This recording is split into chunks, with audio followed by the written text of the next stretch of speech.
The British Rail Class 170 is a 1999 built Bombardier diesel multiple unit which has been on British rails for 20 plus years now and currently sees use with the likes of Cross Country and Northern. However, East Midlands Railway, ran by Abellio, has started to replace the vast majority of its Sprinter units with Turbostars from various operators.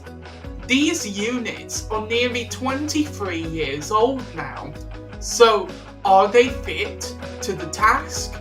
Let's go and find out.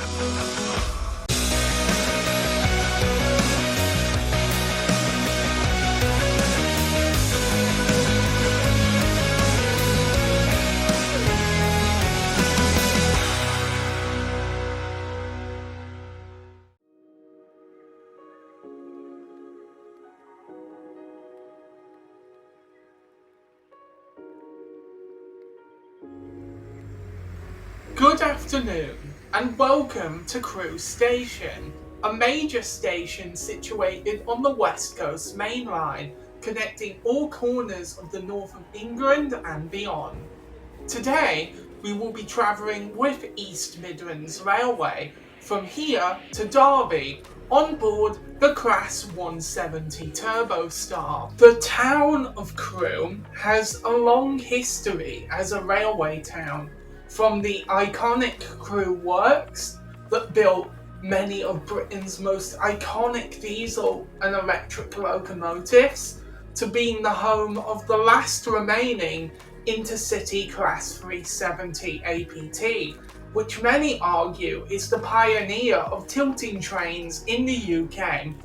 It's also the home base for Locomotive Services Limited, who are a charter train operator based in what was formerly part of the diesel depot that looks after and preserves many classes of diesel, steam and electric locomotives, one of which I did actually happen to see on this day passing through the station, which I'll throw up now.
Now the excitement of that HST is over, let's take a look at our route today.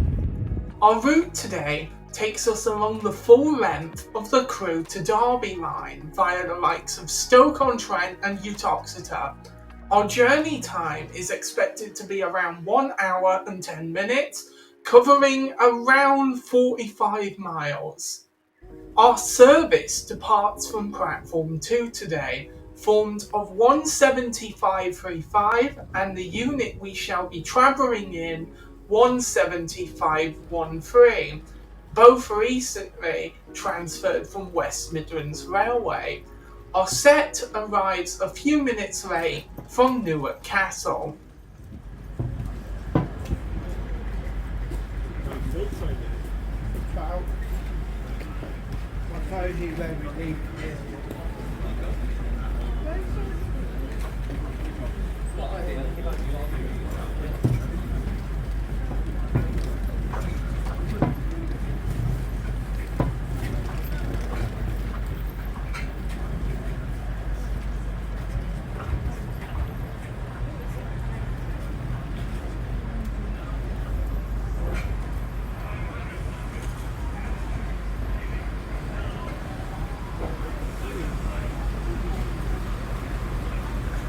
Right, let's climb aboard, shall we? All seats on these 170s are in standard class, which is a standard for all trains across the EMR Regional Fleet, and all seats are in a 2+2 configuration. There are no reservations on these services, so you are welcome to just sit wherever you want. And I am going to choose this bay of 2. Departure is 1 minute late at 11:11 a.m. Seen to the immediate left of the tracks here is the previously mentioned Locomotive Services Limited depot at Crewe, which is right next to the side of platform 12. A lot of heritage rolling stock is on display and can be seen from trains passing on the main line, including the Intercity Mark III set. You can see my journey on the inaugural train this set ever did, all the way back in December 2020 in the iCard on screen now. Welcome on board this EMR service for Newark Castle Corner, Alsager, Kidsgrove, Stoke, Longton, Blythe Bridge, Uttoxeter, Tutbury, Hatton, Derby, Longton, Easton, Nottingham, Carlton, Longton, Fiskerton and Newark Castle. Whilst travelling with us, keep a close eye on luggage and personal belongings at all times. If you notice anything suspicious on any of our trains or stations, please report this to a member of staff or the British Transport Police. Contact them by text number 61016. Remember, there's VS's see it, say it's sorted.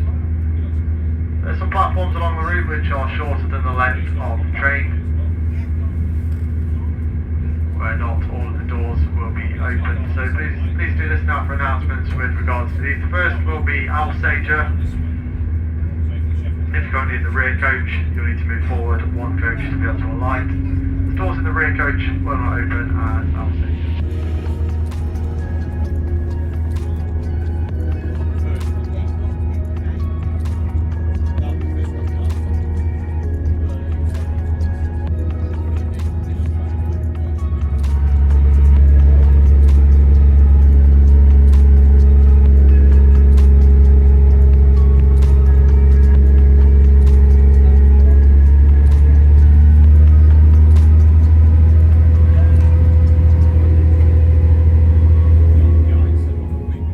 Kidsgrove is a junction station in the area where trains to and from Manchester join up with the lines into Stoke. It's not that big of a station overall, but it does have a pretty cool layout, I have to admit.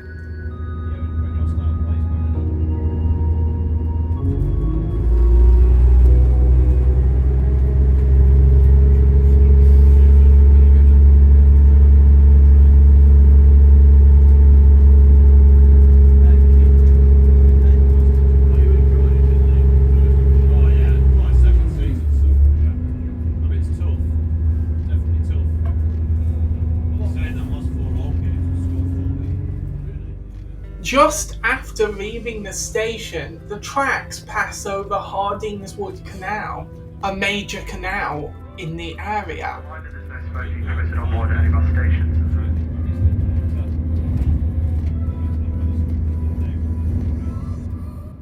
In no time at all, we had reached Stoke-On-Trent, the city of the potteries, and also the biggest railway station in the area, with trains to places such as Bristol and London available to connect to here. It was also where we turned off what is essentially the West Coast Main Line and take the route to Derby.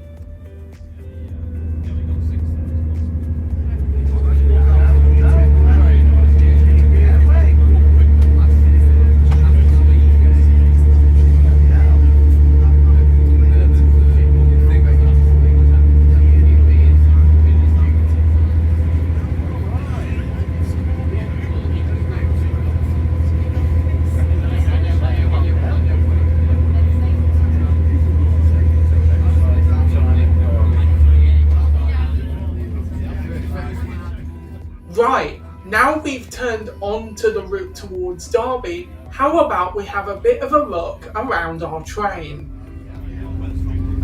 This particular 170 still has the original interior from former West Midlands franchise holder London Midland, with many of the EMR units also having this interior as a whole, as no units have been refurbished with EMR yet, although this is apparently planned to happen soon. As I mentioned before, this unit has a 2+2 seating layout throughout, with 2 toilets per unit, 1 large and 1 small. There's also multiple luggage racks and smaller racks above the seats, although I don't think you would get much in these. Out of the 2 toilets on board, the large one simply did not work and wouldn't lock.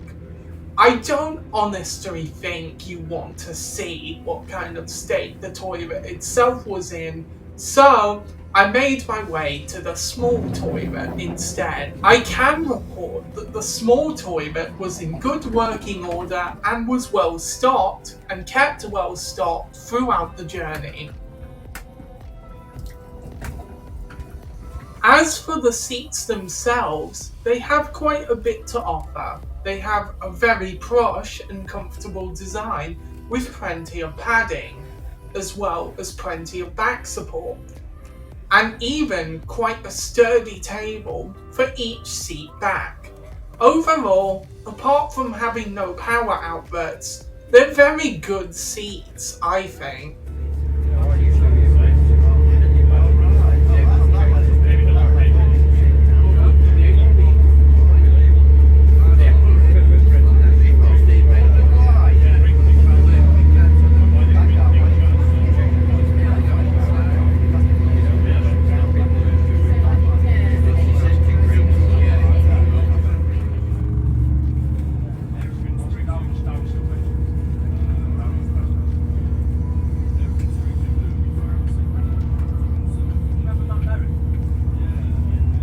The scenery on this route can get very scenic once you get out of the urban sprawl beyond Longton, as the Staffordshire countryside becomes Derbyshire countryside. It's all very nice indeed. Uttoxeter is well known for its world famous racecourse located right next to the railway station. It is absolutely huge and plays host to some of the biggest events in British horse racing. It is also known that 222 Meridians operate this route on race days, the only route off the Midland Main Line that they operate on a semi-rare basis now that no EMR services run to Leeds.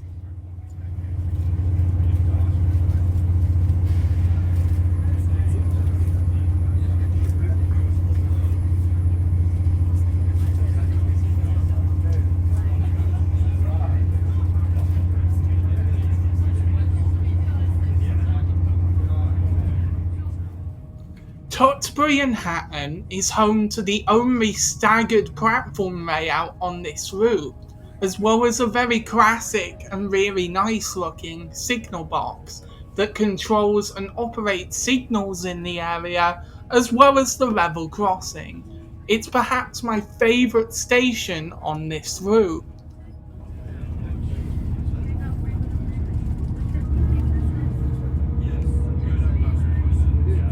Just beyond the end of the platform is Nestle's UK Coffee Factory, which makes various coffee brands in a very large factory.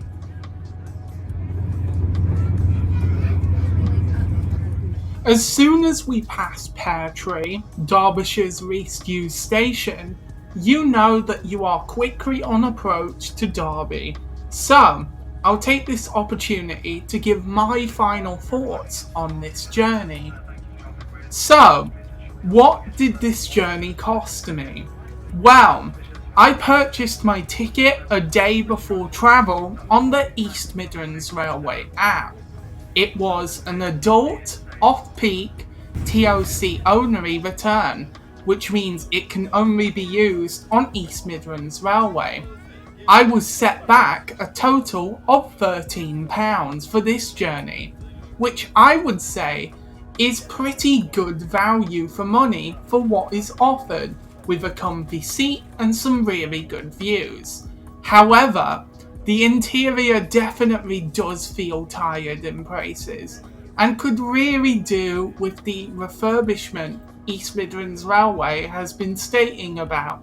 Wi-Fi was also advertised on this service, however, it did not work, and of course the disabled toilet was also out of order, which isn't good for those who may need it.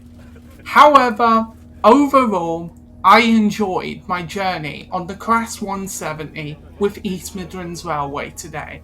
And I hope you enjoyed this journey as well. If you did, consider subscribing or leaving a comment. And more trip reports are coming soon. For now though, thank you for watching and bye for now.